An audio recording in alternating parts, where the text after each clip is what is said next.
Lance using his microphone. There you go. And so Lance and Darla are here today. I'm glad they are with us. And so Lance is going to bring the message today. God bless you, brother. Thanks, brother. Come on.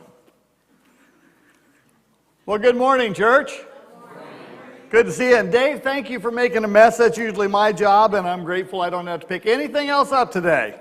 So that's good. It is a pleasure to be back here with you at CCM. This church has been a blessing in my life for many years. For those who don't know, I was a founding pastor, was here for 19 years, and so I just am very grateful for what you've done through the years to support missions like Ignite.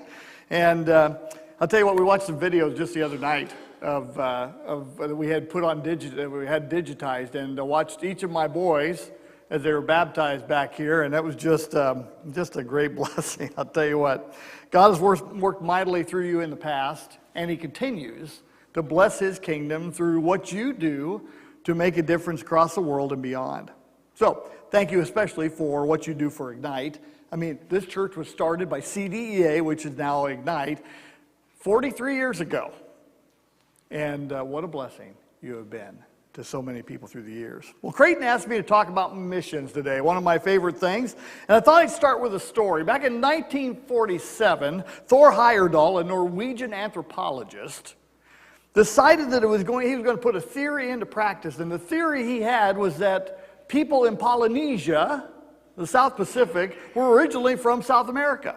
And he thought that voyagers went from South America to the South Pacific on rafts like this one here, the Kon-Tiki, which he built, and then he and a crew of 5 other guys set off from South America across the Pacific, hoping to end up in Polynesia, or the South Pacific.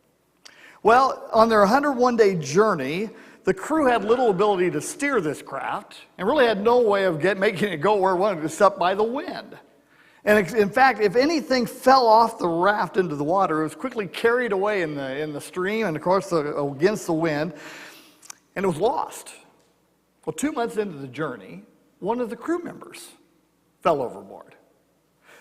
His name was Herman Watzinger, and Herman quickly went away from the raft and became just a little dot on the horizon.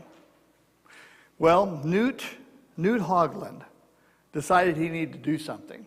So Newt threw on a life jacket, tied a line to it, and dove into the water and swam to where Herman was floundering in the water by himself, grabbed hold of him, and the rest of the crew pulled both of them in back to safety.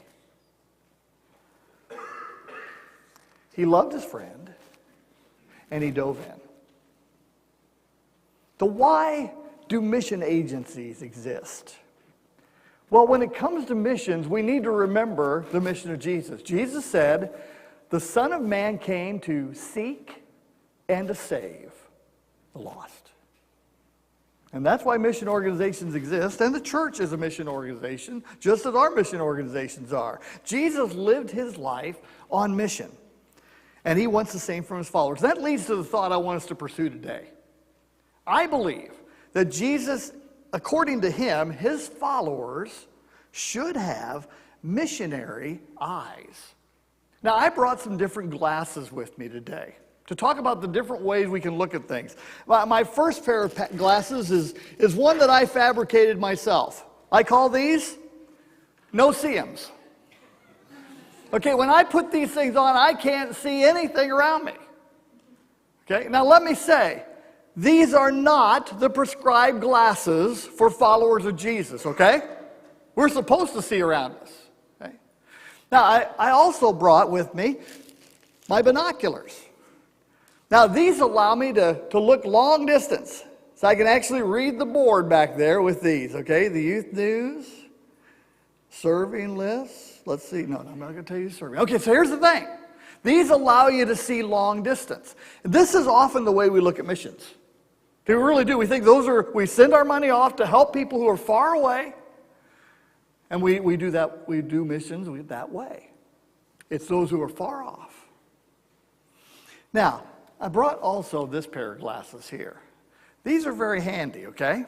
I now use readers, okay? And these help things come into focus. Boy, it's a lot easier to read my notes doing these things here, okay? These are very valuable. Maybe some of you can identify with this, all right? Now, these things help to bring those things that are unclear into focus and make it easier to read. Today, we're going to look at a classic statement from Jesus. And my hope is that it will make what the Lord wants from us, his expectations and desires, more clear for everyone here. Because when it comes to missions, I believe that Jesus wants his followers to have missionary eyes. Eyes that see what he wants us to see, and eyes that not only help us see what he wants us, but help us move where he wants us to move. In Matthew 28, verses 18 through 20, Jesus issues this famous verse.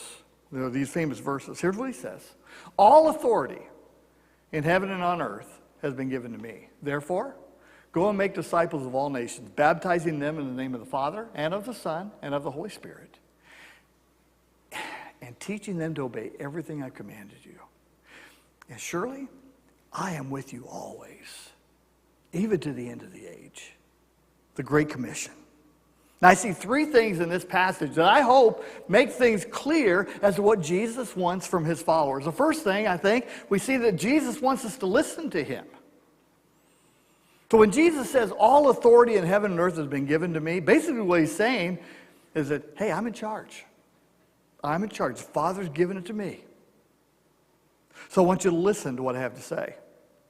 I read an article in last week's journal. It was titled this way, Complacency is a Farmer's Worst Enemy. And basically it was a story from a farmer who was working long hours, not getting a lot of sleep, and was basically fatigued. And he talked about how his hoodie got caught in the power takeoff of his tractor. Now what that is, that's the thing, that's a shaft that connects to augers and things like that, and it spins really, really fast. And it basically showed how the auger or the power takeoff pulled him in, fractured several ribs, gave him contusions all over his body. Luckily, it spun him out and threw him away. Usually that kills somebody. And here's what he said. I know I was taking it too casually. I wasn't respecting it. And it almost cost me my life. Now I know Darla's dad and brother were farmers. And I know I've worked enough with power takeoffs with augers to know there's a little sign on all of them that says, keep hands and loose clothing away from this. But I also know how easy it is in the normal routine to just take things too casually. And it can cost us. See, the normal routine, mundane routine life of a follower of Jesus, we just sometimes get caught up in just going along. Complacency may be the enemy of the follower of Jesus. Because I think sometimes we forget the urgency that our master has for us. We forget that he wants his followers to be aware that he's coming back.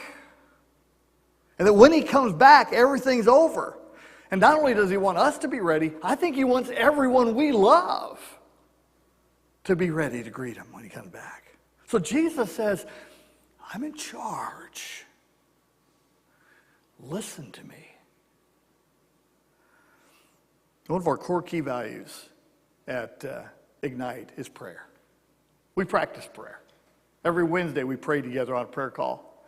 Every year we start off the year with 30 days of prayer in a row because we want to set the stage for everything else that's happening the rest of the year. And this year in particular, one day we were praying for the Latino people group in Chicagoland, about 2 million Latinos in Chicagoland. And one of our planters prayed this prayer.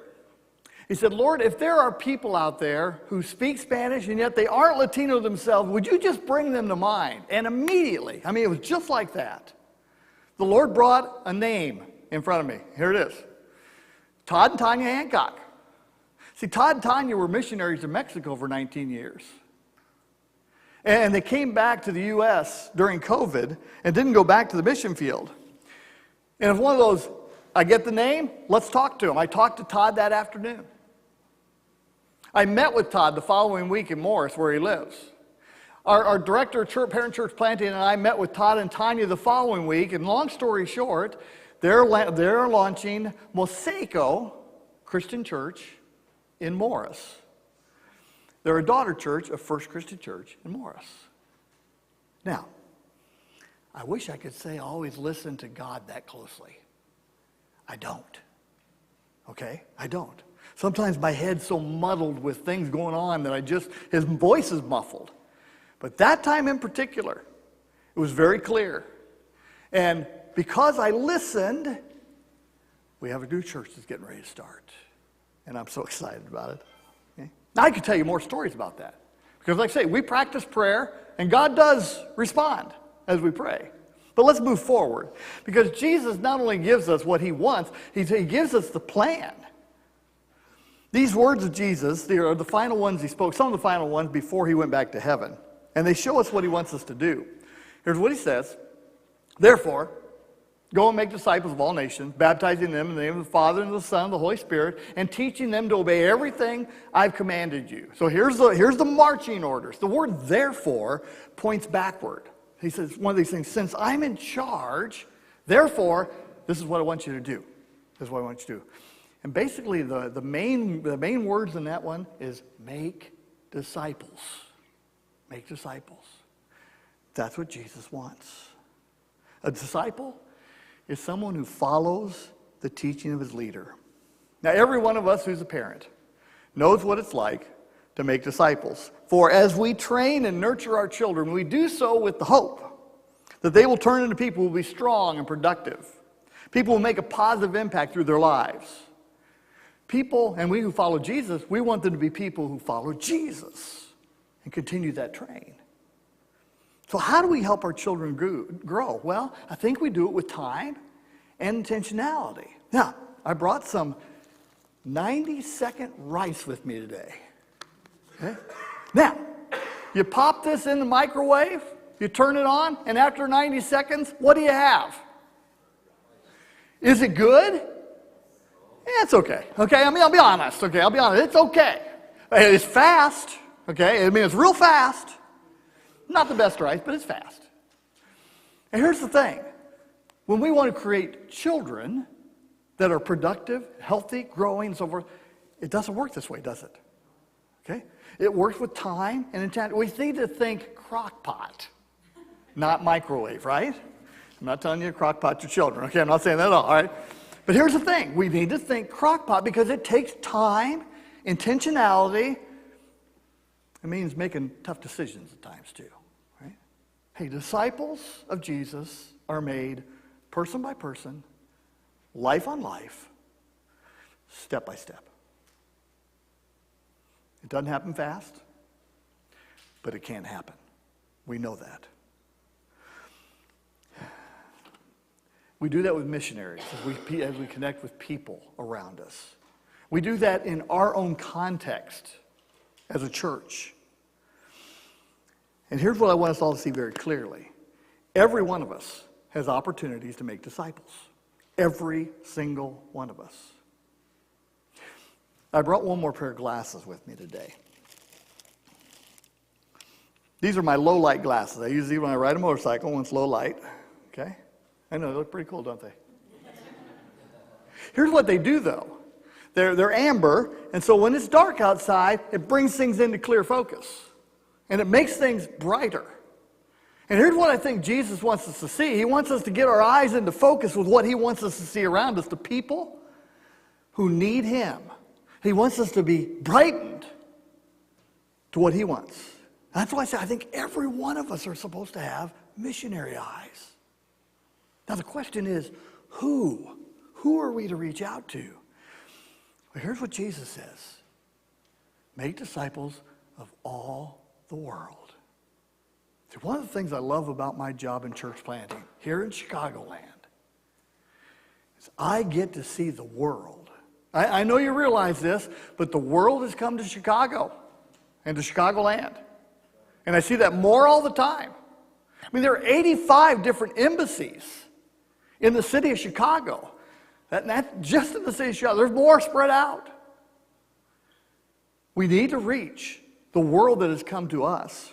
I think I have a picture here of a group of people. Back in February, these group of the people on the left, that's a group of Ecuadorian leaders that came to our house in Bourbonnais. They wanted to ignite to help them start a church. They live up on the north side of the city of Chicago. Well, the one on the right is a church we've helped them establish. We've helped them find a place to be home, to call home. And now they're meeting together every week, about 100 people. And it's good to see what God's doing. They came to us. That's one little slice of the world as they make disciples among their people group. Hey, making disciples. This is the key phrase in this second verse, in verse 19. Because Jesus says, here's what I want you to do. I want you to make disciples. And then he tells us how to do it. There are three things he says. He says, first of all, I want you to go. I want you to go. Now, I love where this starts, because the church is not designed, we're really not designed to be here all the time. Okay? Yeah, we gather together to be pumped up, but we're pumped up so we can what? Go. Go into the world. Go into the world.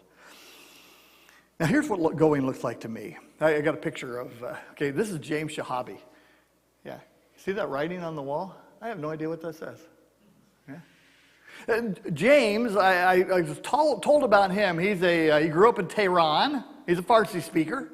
I was told about him that he was gathering some groups of people across Chicagoland together. So I said, I got to meet this guy. So I went with him. I meet people in the restaurants that I don't know all the time. It's not the most comfortable thing in the world, okay? When you're trying to talk to somebody you don't know, but that's okay. That's okay. I do that. Because I want to go where God wants me to go, right? So I met James. He told me about what he was doing. Long story short, we started this church back in 2021. It's a church for Farsi speakers. Now, I'll tell you what, I was sitting in church one day. He was talking, and of course, sometimes they sing. I can't even sing in Farsi. I don't know how to read that. I can read Spanish. I can even sing a little bit in Spanish. I don't speak Spanish, but I can sing in it, okay? It's weird, isn't it? I can't even sing in Farsi. I was sitting there, though, and I was thinking, boy, Lord, I'd really love to know what's going on, but I have no idea what he's saying. And I got this little nudge from the Spirit. Here's what he told me. He said, listen, you didn't start this church for people like you. You started this church for people like them. And the interesting thing about this is James continues to go across the world, because this church we started here, he also has an online church of 400 to 500 people in 12 different countries that are getting the good news about Jesus. So every week he streams the services from Addison. They sing, they hear the word spoken, they pray together, they take communion together, they fellowship. They're the church. This happened because we were willing to go and reach a people group we didn't even know was around Chicagoland. There's 40 to 50,000 Farsi speakers in Chicagoland, by the way. So what does go look like? Well, I'll tell you what go looks like. My grandson, who's almost 12, last Wednesday, he led C at the pole at his school. Now, there were teachers there. There were older students there. He was a little nervous when he got up to lead the prayer. But he wrote it all out. He led it. And you know what going looks like? Going looks like going to the pool, going to the pole. I'll tell you what, guys, sometimes going just means we go to where we're put in places where we're uncomfortable or where we feel stretched by being there. It may look like talking to people we normally wouldn't talk to, just to make a new friendship. It may look like taking part in a mission trip, or taking cookies to a neighbor across the street. Go has all kinds of different contexts. But Jesus said, go. Because when we do, we get to tell our story to people who need to hear about the Jesus we love. And that leads to the second part, which you just saw the picture of, is baptized. Go ahead and put that back up there, okay? I had the privilege of seeing many lives buried the old past and rise up as new people, right here behind me, okay? And we know the importance of people taking this step into a relationship with Jesus, putting the past behind and rising up new. This picture here is of a man getting baptized in an apartment in Tehran, Iran. So this is part of James's church. Now this one, he was one of 7 or 8 people that got baptized last year. Now the interesting thing about getting baptized in Iran is those doing the baptisms, if they're found out, they will be hung immediately. Those getting baptized face a 12 to 15 year prison sentence. It's no easy thing. But they do it because they know this is what they've been told to do. In fact, in October, there's another 15 people getting ready to take this same step in Tehran again. Baptism is the line between the old life and the new life as a follower of Jesus. We know that.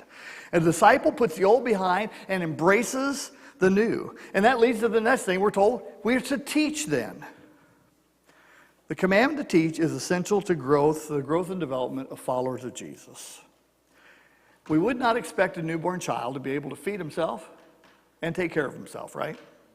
And neither should we expect a newborn person in Christ to be able to take care of themselves and to grow on their own. Followers of Jesus, newborn followers of Jesus, need care and resourcing. And those who are ahead of them in the faith need to be willing to stand alongside them and guide, direct, and help.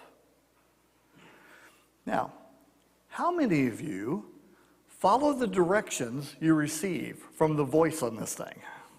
Okay, do you do that? I mean, when I'm going to a place I don't know, you know what I do? I plug the address in, and I follow it. And most of the time, it gets me where I'm going. Now, here's the thing. If we can trust the directions of a GPS phone, I believe we can trust the guidance of the Holy Spirit, don't you? Okay. We talk to him in prayer.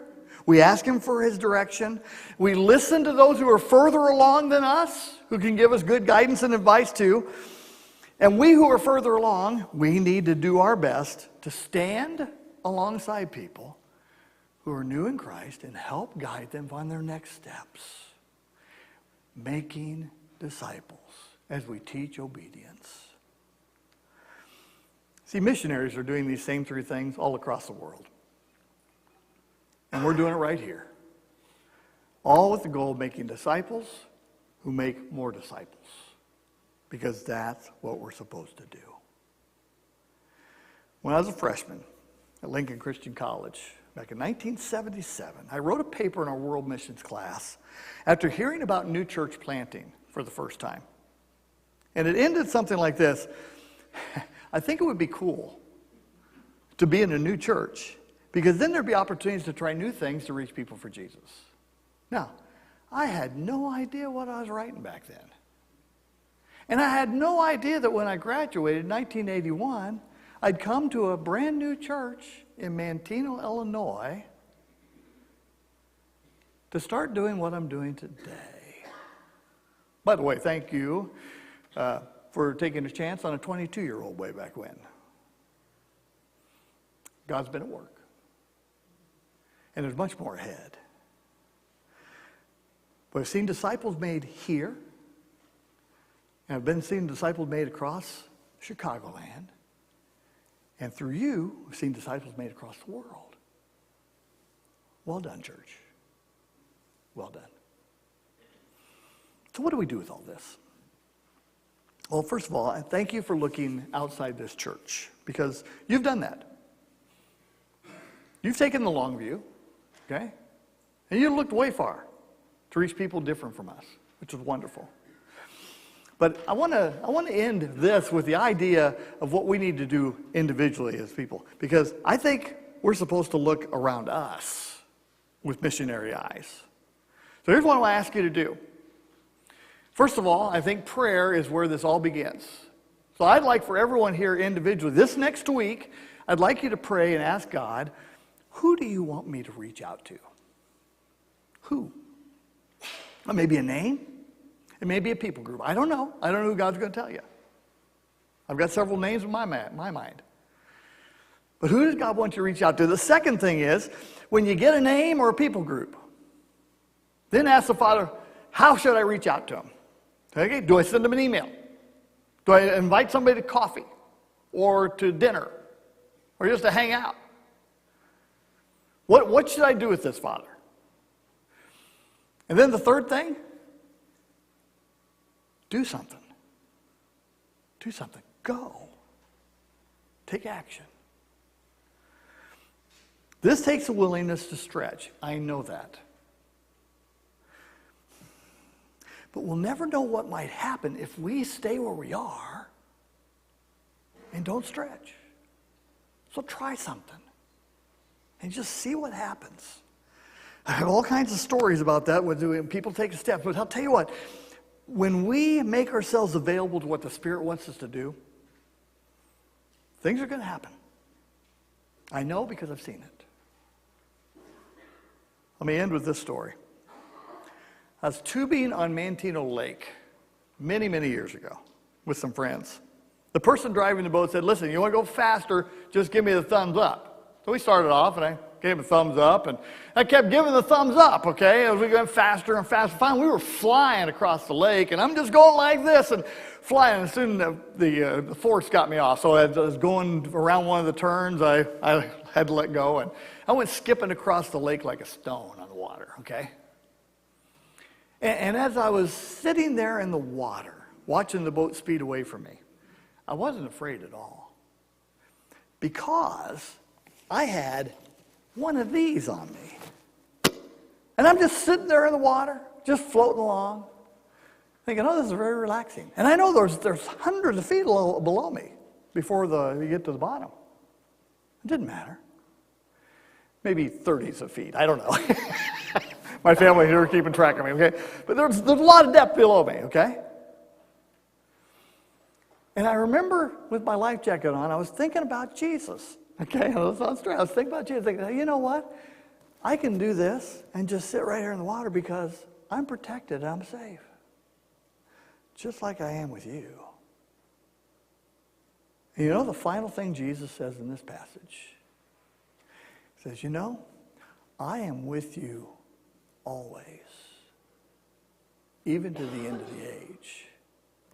And the promise we can count on as we go, as we stretch, is that Jesus is with us, and we don't have to be afraid of a thing. We can trust him. So my question to you today, who is your mission field?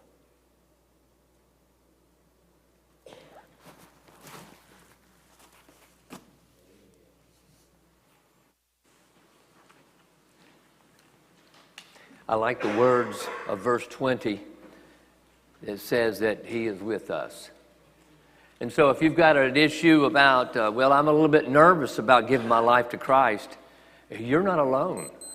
You know, everybody you're sitting beside, everybody got nervous about, what am I doing? Am I going to do it right?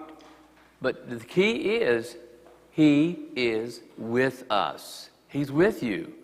And so we're going to extend an invitation this morning. And that invitation is, do you want to follow Jesus? Do you want to be a disciple of his? Do you want to be saved? Do you want to go to heaven? Do you want to begin this journey that he's going to be with you? So let's all stand together. We're going to sing a hymn, Just As I Am. And the thing is, you get to come just as you are. As nervous as you are, as a sinner as you are, but you've also got to trust that he's going to be with you to transform your life. And you've got to be willing to say, yes, sir, to Jesus. Okay?